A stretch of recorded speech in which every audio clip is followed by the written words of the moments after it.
Sewer, Bonau benadenstin, do closed door buttons in elevators. Actually do anything? When you're running late for work, one small comfort is finding an empty elevator waiting for you at your office building. You scurry inside, and since no one else is waiting to enter, you jab the close door button. The doors comply, the elevator starts moving, and you breathe a sigh of relief. This is a familiar scenario for many, but it's also a big fat lie. That's because most of the door close buttons in US elevators don't actually work. In fact, they're programmed that way. But before you get ready to send off a strongly worded email to your office building's elevator manufacturer, you may want to hear why this is the case. When the Americans with Disabilities Act was first passed in 1990, certain requirements for elevators were outlined, such as the installation of raised buttons, braille signs, and audible signals.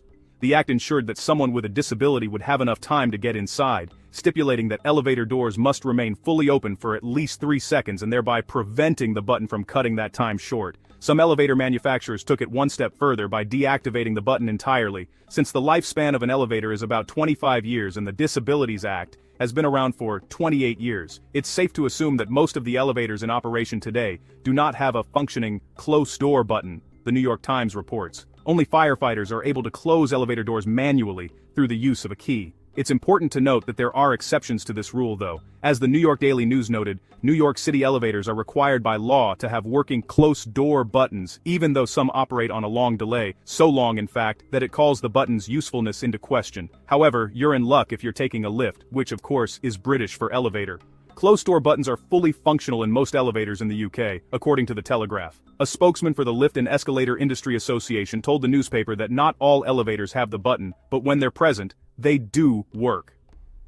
Again, the time it takes for the doors to shut after pressing the button varies from lift to lift. While US elevator manufacturers have a seemingly good reason for disabling the close door button, some may question the point of propagating the myth and installing a button that serves no purpose in the first place. In response, some would argue that placebo buttons serve an important psychological function in society. Perceived control is very important, Harvard psychologist Ellen J. Langer told the New York Times. It diminishes stress and promotes well-being. That's right. By believing that you're in control of your fate, or at least how quickly you can make it up to the 6th floor, you're better off. It doesn't end with elevators either. Buttons placed at city crosswalks are often disabled, and the thermostats in many office buildings are rigged so that the temperature can't be altered, even if the numbers appear to change. Some might swear up and down that elevator close door buttons work, but this too could be your brain deceiving you. As author David McCraney wrote in an essay, if you happen to find yourself pressing a non-functional close door button and later the doors close, you'll probably never notice because a little spurt of happiness will cascade through your brain once you see what you believe is a response to your action. Your behavior was just reinforced. You will keep pressing the button in the future. According to the New Yorker, these buttons are designed to alleviate some of the subconscious anxiety that comes from stepping inside a tiny box that's hoisted up some 20 or 40 or even 80 floors by a cable. Elevator design is rooted in deception, to disguise not only the bare fact of the box hanging by ropes, but also the tethering of tenants to a system over which they have no command. So now you know.